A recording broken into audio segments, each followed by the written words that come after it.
जादुई झील की रहस्यमयी जलपरी। बहुत समय पहले हिमालय की गोद में बसी एक छोटी सी पहाड़ी बस्ती थी, मालिनीपुर। इस बस्ती के पास एक बेहद खूबसूरत झील थी जिसे लोग चंद्रकुंड कहते थे। कहते हैं कि रात में झील का पानी चांदनी की तरह चमकता था और पानी के अंदर से कभी कभी किसी के गाने की आवाज़ भी आती थी। गांव में दो बच्चों की खूब दोस्ती थी, अनय और नैना। दोनों भाई बहन जैसे थे। स्कूल से लौटकर हर शाम झील के पास जाकर खेलना, फूल तोड़ना और पानी में पत्थर उछालना इनकी रोज की आदत थी। पर दादी हर बार समझाती थीं, देखो बच्चों, चंद्रकुंड में कुछ तो रहस्य है, वहां ज्यादा मत जाना। लेकिन बच्चे भी बच्चे, दादी की बात एक कान से सुनते, दूसरे से निकाल देते। एक दिन की बात है, झील के पास बैठे अनय और नैना अचानक हैरान रह गए। झील का पानी गोल गोल घूमने लगा, चमकती हुई नीली रोशनी पानी से ऊपर उठने लगी और अगले ही पल पानी के अंदर से कोई बाहर निकला।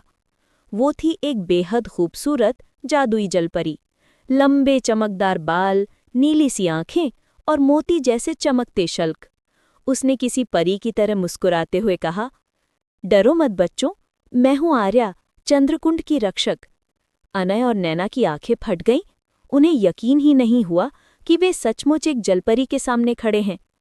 आर्या ने बताया कि झील की गहराई में एक जादुई क्रिस्टल है जिसकी वजह से पानी साफ और जीवन से भरा रहता है। लेकिन हाल ही में कोई उस क्रिस्टल को चुराने की कोशिश कर रहा है। और तभी आसमान गरजा, झील हिली, एक कड़कती आवाज गूंजी, आर्या, तुम इसे हमेशा नहीं बचा पाओगी। धुआं फैलाते हुए पानी से काला सा जीव उठा, कालमार, आधा समुद्री दानव, आधा जादूगर। वो जलपरी की शक्ति चुराना चाहता था। अनय डर कर बोला, दीदी, ये तो सचमुच भूत जैसा है। नैना फुसफुसाई, इसका चेहरा तो बासी कढ़ी जैसा है। आर्या हंस पड़ी, तुम दोनों बहुत मजाकिया हो। लेकिन खतरा असली था। कालमार गरज कर बोला, जल्द ही ये झील मेरी होगी।